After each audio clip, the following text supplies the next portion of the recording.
Bonjour, bonsoir à tous, c'est Antoine alias Anubis pour une nouvelle vidéo pêle-mêle Racing Club de Lens. On va parler un petit peu de l'actualité, du match de prépa, un petit peu de mercato, puis ça sera déjà pas mal.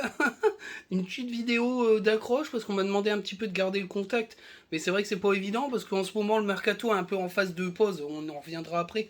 On va déjà parler du match de prépa, alors je vais pas faire une analyse d'après-match parce que ça serait malvenu. Mais il y a des choses à retirer quand même. La première des choses, c'est ce milieu à 3. Je l'ai longtemps dit depuis l'arrivée de Spearings que ça changerait peut-être la donne au niveau tactique et je suis pas loin de penser que j'avais raison. Parce qu'il a joué en 4-3-3 puis après en 3-5-2 avec un milieu à 3. J'ai trouvé ça vraiment intéressant. Spearings a quand même claqué une super passe. Moi j'ai trouvé ça vachement bien. Et la Diouf. Le lapsus. Andy Diouf, pareil, j'ai vu quelques extraits vidéo, il a quand même une capacité de perforation très intéressante. Il a tenté une petite frappe à voir, à suivre avec un grand intérêt. Et puis, oh là, ça va être dur, hein, je crois, la vidéo. El Ainaoui, bah, il fait une petite craquette en deuxième mi-temps, mais il met un super but de la tête. Moi, je trouve que le gamin est assez couillu et voilà, Francaise a été plutôt très positif par rapport à son milieu de terrain et c'est assez rare qu'il célèbre un peu des individualités comme ça.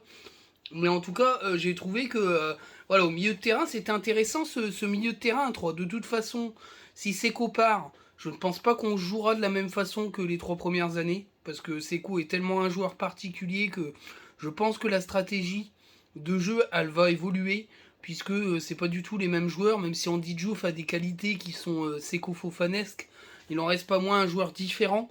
Euh, je trouve meilleur dans la passe que Seko Fofana, qui est plutôt un créateur d'occasion, mais plutôt personnel. Alors c'est pas péjoratif, hein. Ça veut dire qu'il est capable de créer l'exploit et de faire de très jolis buts, et c'est plutôt un finisseur.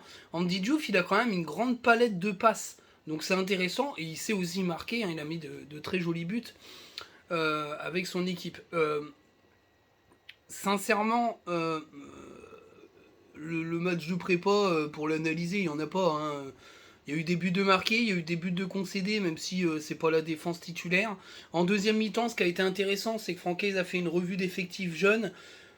Chichouba, alors je dis Chichouba, ça doit être Sichouba, mais je vais jamais savoir le dire, donc je vais dire Ayanda. Ayanda, le petit international belge U19, je crois, si je dis pas de conneries. 45 minutes de très haute voltige, hein. 2 pénaltys provoqués, une passe décisive.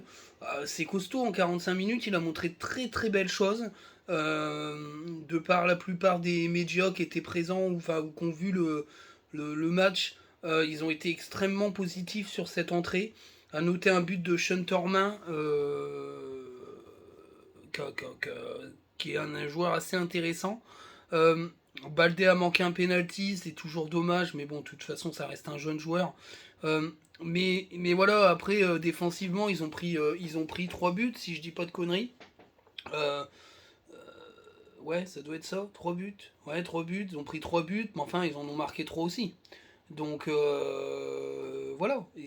C'est intéressant, ça montre les lacunes et le niveau d'écart entre des joueurs de National 3 et une équipe qui monte en Ligue 2. C'est voilà, il y a un écart énorme avec la Ligue 1. Alors la Ligue des Champions, c'est encore au-dessus. Enfin, je veux dire, faut pas croire que ces jeunes-là vont forcément avoir leur chance dans un 11 de départ en Ligue des Champions. Mais le fait qu'il y ait une obligation d'avoir des jeunes formés au club ou localement, c'est-à-dire dans le pays, va forcer le club à sûrement en inscrire un ou deux. Je pense qu'Ayanda a vraiment sa chance. Le petit Gagnou, bon, malheureusement, il était dans une défense qui a un peu pris l'eau. Mais voilà, mais c'est formateur pour eux. De toute façon, je pense que le coach va affiner sa sélection de jeunes et il y en aura peut-être beaucoup moins qui partiront comment dire en prépa à l'extérieur, donc à la mise au vert, etc. Donc du coup, bah, voilà, c'est normal, c'est une sélection dans la sélection des jeunes et je trouve que c'est plutôt intéressant. L'autre nouvelle, c'est le départ, bien sûr, de notre ami KU pour Nice. Alors, la destination peut étonner. Maintenant, il a des motifs personnels impérieux. D'après le communiqué du club, apparemment, il a de gros soucis. Bon, bah, c'est tout. Il a choisi de se rapprocher de sa Corse natale et d'être peut-être avec J. Solfi. Alors, bon, après, l'histoire avec les Niçois, c'est vraiment du clubisme à deux balles. Enfin, bref. C'est... Moi, je trouverais ça ridicule, par exemple, qu'un excellent membre du staff de Lille soit conspué ou éjecté par les supporters lensois parce qu'il c'est un Lillois. Enfin, je veux dire, bref. Moi, je trouve ça. Les mecs, c'est plus des joueurs, c'est des membres d'un staff. Je veux dire, faut aller plus loin que ça, quoi. Enfin, bref. Je trouve ça un peu con, mais bon. Il y a des cons partout, hein, dans tous les groupes de supporters, malheureusement. Mais en tout cas, il est remplacé par Ramaré, un ancien joueur, un ancien collègue de Grégory Thiel. Je crois qu'il a joué à Boulogne-sur-Mer, si je dis pas de conneries, Johan Ramaré. C'est un formateur dans l'âme. Clairement, Franck Hayes a bien expliqué qu'il voulait rajeunir aussi son staff. Donc c'est un vent de fraîcheur qui arrive aussi avec un très jeune néo adjoint et très formateur. Donc lui, il va être plutôt axé sur le repérage avec les jeunes et le pont entre la N3 et l'équipe première, où il aura ce rôle un peu de responsable du passage N3 Ligue 1, quoi, on va dire ça. Mais c'est vachement intéressant parce que le club réagit très vite et puis il y a de la suite dans les idées. Parce que le problème de Franquet, c'est comme il est manager général, il a aussi la possibilité de déléguer certains rôles à ses adjoints. Et c'est ce qu'il fait avec Ramari, qui va avoir un rôle de relais entre lui et Assadourian, en fait. Je pense que c'est ça. Et c'est ce qui l'a motivé à prendre ce joueur-là, qui est un très bon formateur, il semblerait. Donc voilà, c'est intéressant. Euh, D'autres nouvelles, on va parler un petit peu du mercato avec Louveau qui est parti en essai en Pologne, si je dis pas de conneries. Assez surprenant, je pensais qu'il aurait peut-être fini par avoir sa place, mais je pense que il n'a pas réussi à hausser le ton, et puis il a une longue blessure compliquée. Je pense que Francaise, voilà, il est assez intransigeant là-dessus. Intransigeant là-dessus, je pense que voilà, il a pas réussi à percer, malheureusement. Et le club lui trouve une solution de sortie. Bon, on va voir ce que ça va donner, mais ça reste c'était un jeune très intéressant, mais il a pas eu de chance. Voilà, il n'a pas pris le train au bon moment. Dans encore les histoires de départ, Buxa a clairement été cité dans les joueurs en instance de départ. Hein, que Franck Hayes a été clair. Il s'entraîne à part, il participe pas au match parce qu'il est susceptible de partir. Je pense que c'est en train de se calculer. Après le club, je pense qu'ils vont pas non plus se battre pour récupérer une grosse indemnité. Je pense que malheureusement la grosse blessure du joueur, il a pas réussi à prendre le train en marche, c'est un peu compliqué. Je pense que c'est pas une erreur de casting, c'est juste que le train, quand il roule vite, c'est difficile de le choper. Les discours de Francaise étaient clairs. Je pense qu'il comptait vraiment sur lui, mais malheureusement ça a duré trop longtemps. Et voilà, je pense que le joueur a peut-être pas réussi à convaincre la direction et le staff technique qui pouvaient performer l'année prochaine. C'est dommage, c'est un peu comme. Ça fait partie des joueurs un peu comme Berg qui avaient quelque chose mais qui n'ont pas réussi à frapper dedans, à frapper dans la concu. C'est un peu le problème à Lens. Je trouve que hormis le 11 de départ, le 11 de titulaire, c'est très compliqué pour les mecs sur le banc. Et ça, moi je pense que c'est un problème au club, c'est que tu n'as pas un banc susceptible de bousculer la hiérarchie. Et je pense que pour évoluer, être performant tout le temps, il va falloir que ce banc existe, parce que ça va être compliqué sinon. Moi je le pense, sincèrement je le pense. Malheureusement, à chaque fois qu'il y a un joueur de qualité qui est sur le banc, il joue très peu.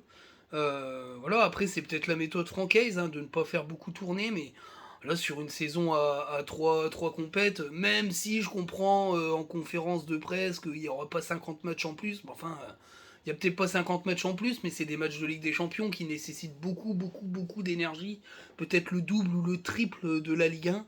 Je veux dire, ton 11 de départ, il pourra pas jouer les 3 compètes, ça va exploser en vol, c'est obligatoire. Enfin, moi j'en suis persuadé. Euh, Dans un autre ordre d'idée, on va parler du cas Openda. Il y a eu une quatrième offre de 43 millions d'euros, je crois, refusée par le club qui reste droit dans ses bottes. Hein, c'est 50 millions ou rien.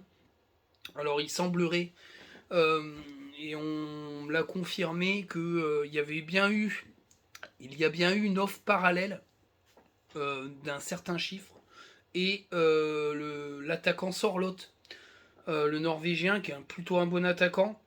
Alors c'est pas du tout le même profil parce que c'est un joueur déjà plus âgé, il a 27 ans sur l'autre. Mais c'est un joueur qui a déjà performé pas mal de fois. C'est un très bon attaquant. Alors c'est pas du tout le même profil technique qu'Openda. Mais voilà, la proposition a existé, une somme précise, plus Sorlotte. Euh, je pense que c'était un truc du genre 40 millions plus Sorlotte, je pense. Mais voilà, l'offre existe, elle existe. Est-ce qu'elle a été analysée par le club? Je ne sais pas. Mais en tout cas, voilà, l'offre est assez récente d'après ce que j'ai compris. Euh, je pense que le club va refuser, ils veulent 50 millions. Ils veulent 50 millions parce que je pense qu'il y a un projet derrière sur ces 50 millions. Je pense que le club est intransigeant parce qu'à mon avis, le départ de Seko Fofana sera pas fait à une énorme somme. Je suis pas sûr qu'on atteigne les 20 millions d'euros. Je le sens comme ça. Malheureusement, je pense que le club va avoir du mal à garder un Seko Fofana qui veut partir, clairement, donc ça va être compliqué. Le problème, c'est que le mercato du club est un petit peu à l'arrêt parce que ce mercato ne dépend que des ventes. Dans le mercato, on va dire des titulaires. Et ça, on l'a dit plein de fois, il y en a qui ont du mal à comprendre. Le club n'est pas en capacité de claquer 10 millions d'euros comme ça à l'arrache. Le club est obligé de vendre pour recruter qualitativement. Et je pense que il y a dû avoir une analyse de marché et une enveloppe calculée. Et je pense que le fait que Seko Fofana soit peut-être vendu beaucoup moins cher que ce qu'ils avaient prévu, parce que c'est un peu la stratégie des clubs saoudiens, c'est-à-dire qu'ils claquent un énorme salaire au joueur qui veut absolument signer, et puis une fois que c'est signé avec le joueur et qu'il y a une proposition faite à l'agent qui est relayée au club d'une certaine somme, il baisse la somme en sachant que le joueur va absolument vouloir partir pour gagner son pactole. Donc en fait la stratégie est un peu bâtarde, mais elle semble efficace parce que pour pas mal de joueurs d'Europe ça a plutôt bien fonctionné. Donc voilà, Lens se retrouve dans une situation où au mieux de vendre un joueur 25-30 millions, bah, ils vont peut-être le vendre 15-20 millions, bah, ça fait 10 millions en moins, et 10 millions dans un budget transfert c'est énorme. Et je pense que ces 10 millions là, ils veulent le rattraper sur Openda. Voilà, c'est mon avis, et je pense que s'il n'y a pas 50 millions, Openda partira pas. Est-ce que c'est une bonne nouvelle? Je vois beaucoup s'en réjouir. Bah, je suis pas forcément d'accord parce que vu la com du joueur, il était extrêmement hypé pour partir. Je pense on a vu chez certains joueurs les transferts avortés, ça pèse beaucoup sur le moral, clairement. Et je pense que ça va le travailler. Le souci qu'on a, c'est qu'il y a qu'Openda devant. Et la saison dernière, il n'y avait qu'Openda devant, faut clairement le dire. Sotoka, c'est plus vraiment un attaquant. Buxa va partir, il sera remplacé, mais Buxa, on va pas le vendre 20 millions, hein, ça sera 5 ou 6 millions. On le vendra le même prix qu'on l'a acheté, peut-être même on va perdre des sous. Saïd, j'en parle même pas, il a marqué en prépa, mais on sait très bien qu'à la première blessure, il va disparaître. Et puis Guilavogui, bon, il vient de Ligue 2. Je l'enterre pas, hein, parce que j'ai vu beaucoup de com où on m'a dit t'es dur. Non, ce que je dis, c'est que Guilavogui, il rentre pas dans une stratégie d'être titulaire. Après, s'il est titulaire, qu'il explose et qu'il devient monstrueux, tant mieux. Mais moi, j'ai des gros doutes là-dessus. Je pense que c'est clairement un concurrent à Saïd et Sotoka, dans le sens où bah, ils n'ont pas forcément été performants sur le plan offensif et dans le fait de marquer des buts. Même si statistiquement Saïd a un excellent rapport match joué but marqué, mais bon vu qu'il a marqué il a joué je sais pas combien de matchs, mais très peu, marqué beaucoup. Ça fausse un peu la stat parce qu'au final, il a peut-être rapporté des points, mais il a très peu joué, il a très peu pesé sur la saison. Faut être clair et net. Donc pour moi, Guilavogui rentre dans ce, dans ce stéréotype-là de joueur de rota. Maintenant, moi, je pense qu'Openda devrait avoir un concurrent dans l'effectif d'un joueur au moins aussi puissant que lui. Mais le problème, c'est que ça coûte très cher. Ça coûte très cher. Donc, le mercato est un peu bloqué, quoi. Parce que Seko Fofana s'en va pas. Donc je pense que pour Dira c'est mort, parce que de toute façon ça coûte trop cher. Que bon après il y a Sandy Lovric, j'en ai parlé. Il y a bien sûr Joshua Kitolano, le milieu de terrain du Sparta, qui sont deux joueurs quand même assez fortement suivis par le club. Je pense que de toute façon, si Seko ne part pas, il n'y aura aucun mouvement. Le problème, c'est que Seko vaudra beaucoup moins cher la saison prochaine. Et en plus, il est pas loin des 30 ans, donc ça va être très compliqué de faire une plus-value sur sa vente. Je pense que c'est l'année ou jamais où il faut le vendre. Malheureusement, je pense que le club en attendait beaucoup plus, mais c'est compliqué, quoi. C'est compliqué. Donc on va voir. Pour l'instant, ce mercato-là est en stand-by au milieu et devant. Par contre, ça devrait bouger, je pense, derrière. Voilà. Le Cardinal va être sûrement prêté avec une option d'achat, je pense. Alors attention, c'est pas des infos, c'est je le pense. Moi, je pense qu'il restera pas. Et une chose dont là, je peux vous dire que j'ai eu des échos, Van den Kerkhoff, le piston, qui est vraiment un piston du Sporting Club de Bastia, est fortement pressenti pour arriver à la Gaillette. Comment dire, les tractations durent depuis un petit moment, avant même la fin de saison. Alors je parle surtout des tractations entre le joueur et le club au niveau contractuel. Le joueur a donné son accord, il veut rejoindre Francaise, il est fan de Francaise, il est fan du jeu lensois. Il a une perspective, c'est l'équipe nationale d'Algérie qu'il veut intégrer sur du long terme. Le fait de jouer à Lens le médiatriserait et lui donnerait peut-être un avantage dans cette course à la sélection. Euh, Moi, je trouve que c'est une très bonne idée. C'est un excellent piston. C'est vraiment un spécialiste du poste. Moi, je pense qu'il faudrait et un piston droit et un piston gauche. Tout simplement parce que Boura est parti. Il n'y a plus que Machado.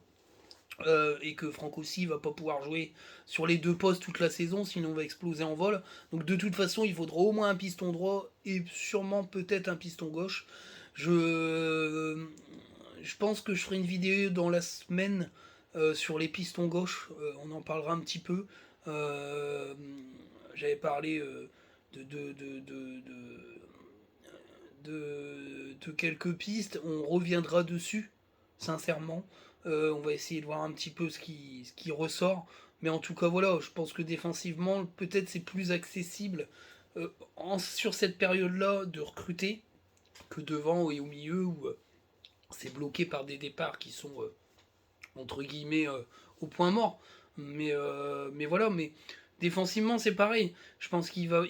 Vous n'a pas été remplacé. Donc de toute façon, le profil à la vous euh, sera,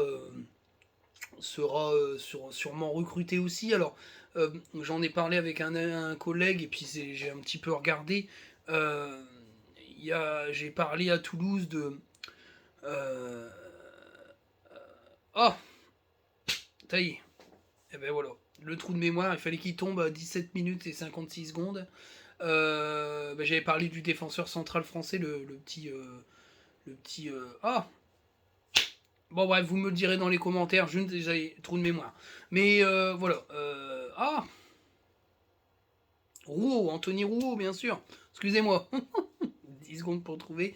J'avais parlé d'Anthony Rouault dans les pistes de jeunes défenseurs prometteurs toulousains qui étaient suivis par le club assez près.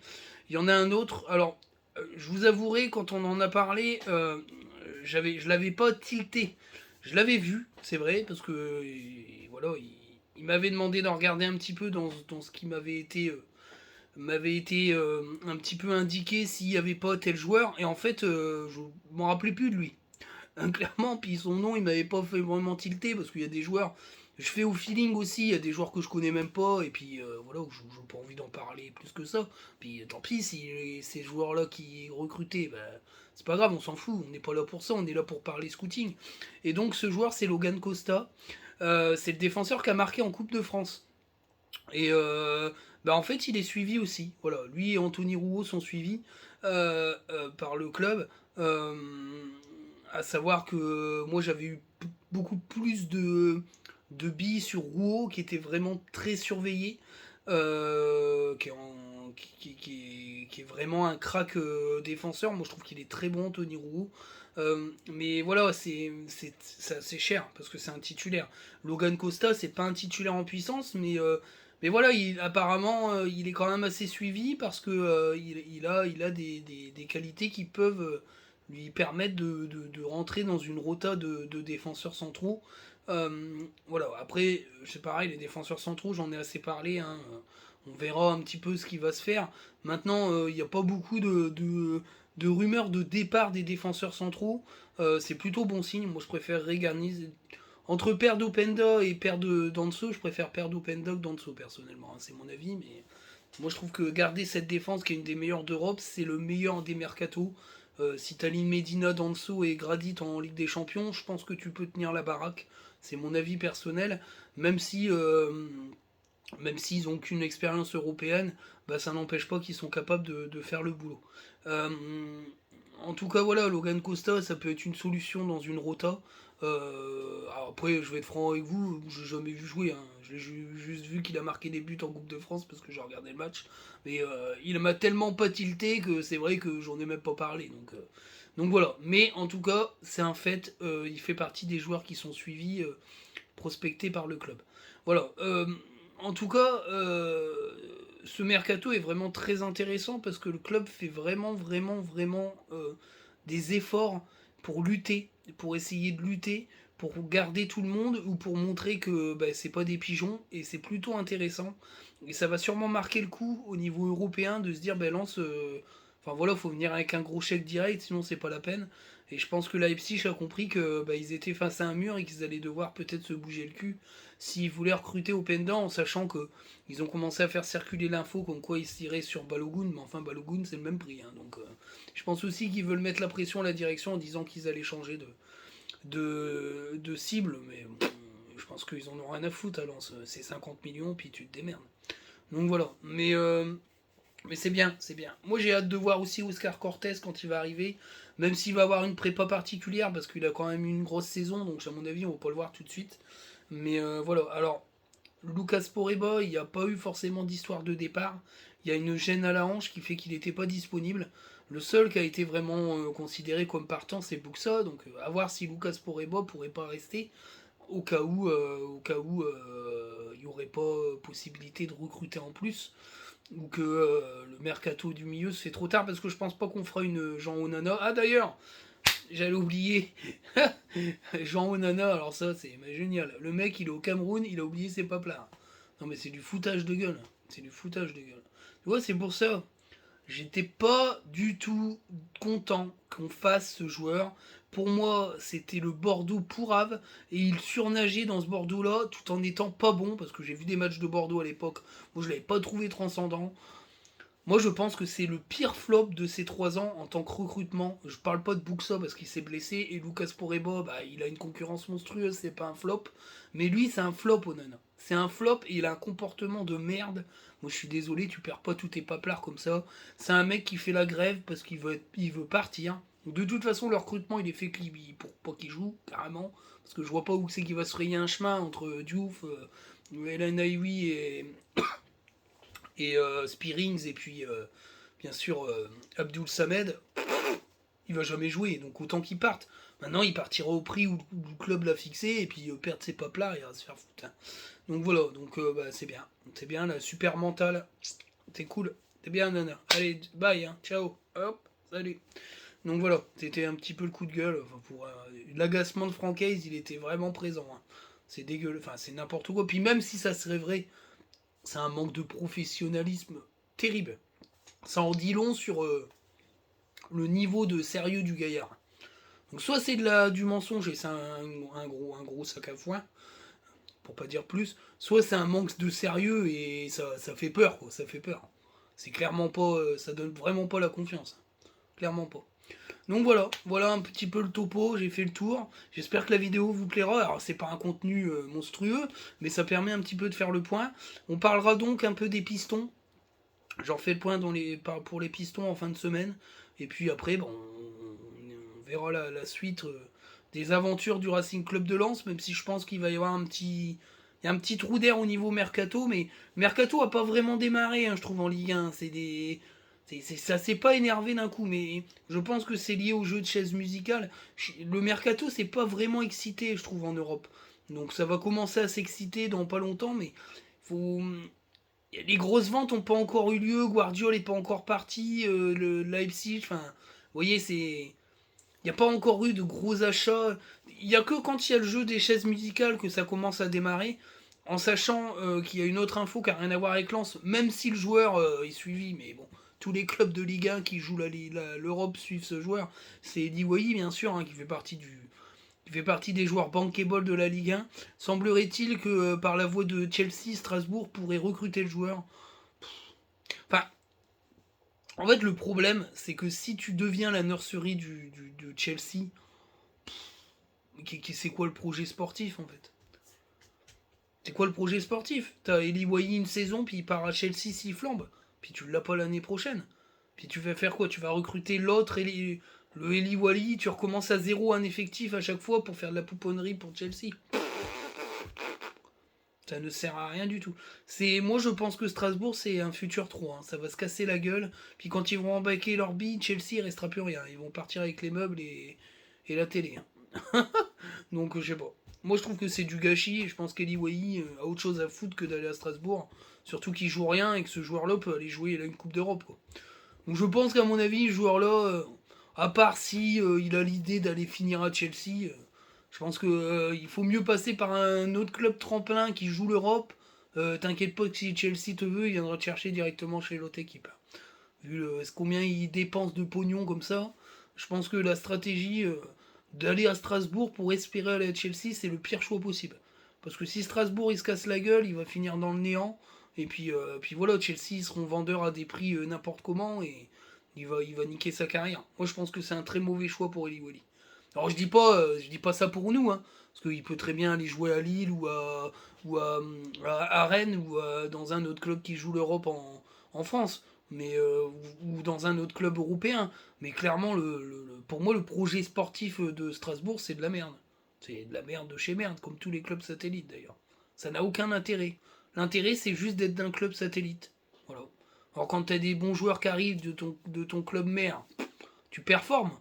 Mais c'est pas tes joueurs. Ils sont pas dans l'histoire du club. Ils sont là parce que ils sont pas titulaires là-bas. Donc c'est de la merde. Voilà. Ou alors ils achètent Wai pour essayer d'amadouer le public strasbourgeois pour faire passer la pilule en mode c'est Strasbourg qui va l'acheter, nous on s'en branle, hein, c'est pour dire qu'on va vous faire performer Strasbourg. C'est de la merde. C'est de la merde. Voilà. En plus, s'ils vont jouer l'Europe, ils pourront jamais jouer l'Europe dans la même compète que Chelsea, puisque c'est Chelsea qui est propriétaire avec Boeli. Il est propriétaire de deux clubs, ça va être très très compliqué. Euh, voilà. Projet de merde, objectif de merde. Désolé, désolé pour les supporters de Strasbourg, c'est un peu la digression, mais j'avais envie d'en parler. Voilà. En tout cas, voilà, j'espère que la vidéo va vous plaire. Presque 2000 vues sur la dernière vidéo, exceptionnelle. Par contre, il y a 2000 vues, mais même pas 700 abonnés. Alors, j'aimerais bien qu'il y ait un rééquilibrage. Hein, c'est pas mal. D'équilibrer un petit peu. Hein, abonnez-vous, faites pas qu'en regarder. Comme ça, je suis content. Hein. On peut viser les 1000 abonnés quand même. C'est pas possible. 2000 vues, 1000 abonnés, la moitié au moins. Allez les gars, faites un effort. Allez, je vous dis ciao, à très bientôt. Et puis, profitez des vacances pour ceux qui en sont. Et puis pour les papas et les mamans, eh ben, c'est les vacances des enfants. Profitez de vos bouts de chou. Moi, c'est le cas. C'est toujours un plaisir quand on peut les avoir toute la journée au soleil. On est bien. Allez, ciao, salut tout le monde.